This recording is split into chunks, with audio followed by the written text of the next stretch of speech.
రోగాలు ఎందుకు రావు, ఎవరెవరికి రావు?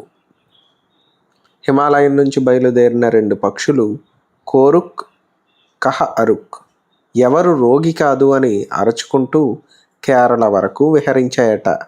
వందలాది ప్రదేశాల్లో వైద్యుల ఇళ్ల వద్ద, విజ్ఞుల ఇళ్ల వద్ద, ప్రముఖుల ప్రాంగణాల వద్ద, సామాన్యుల ముంగిళ్ల వద్ద ఈ జంట పక్షులు ఆగాయి. కోరుక్ అని అరిచాయి. అర్థం కాని అందరూ ఆ పక్షులను తరిమివేశారు. కేరళ ప్రాంతంలోని ఒక నదీ తీర గ్రామంలో ఒక వైద్యుడు ఇంటి బయట చెట్ల మధ్య పువ్వుల పరిమళాల మధ్య కూర్చుని కల్వంలో మందులను నూరుతున్నాడు. అక్కడికి వెళ్ళి ఈ పక్షులు కూర్చున్నాయి. మళ్ళీ యథావిధిగా అరిచాయి. కోరుక్ అన్న పక్షులకు సమాధానంగా ఆ వైద్యుడు హితబుక్, మంచి పదార్థాలను తినేవాడు రోగి కాడు అని అరిచాడట.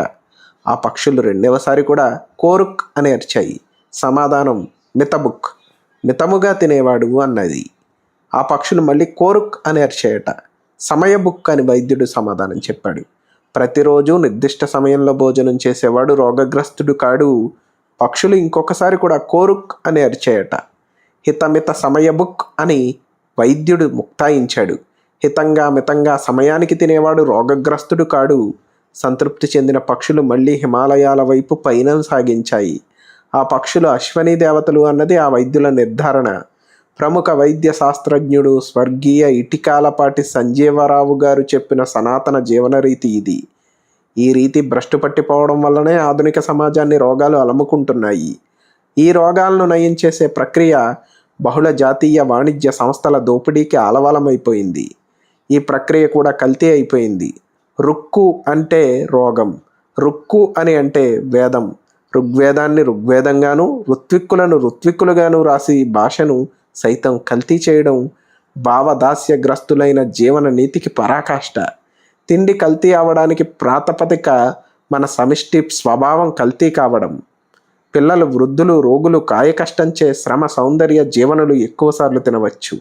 కానీ ఆరోగ్యవంతులైన మిగిలిన వారు రోజునకు 2 సార్లు మాత్రమే భోజనం చేయాలన్నది భారతీయ సనాతన జీవన రీతి.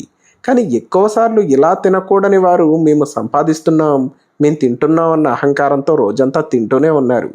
ఎన్నిసార్లు తిన్నప్పటికీ జీర్ణించుకోగలిగిన శరీర శ్రమజీవులకు మాత్రం 2 పూటలా తిండి కూడా దొరకని వికృత జీవన రీతి విస్తరించిపోతుంది. ఆర్జించేవారు ఆరగించడం ప్రకృతిలోని సమస్త జీవజాలం ఈ పని చేస్తోంది.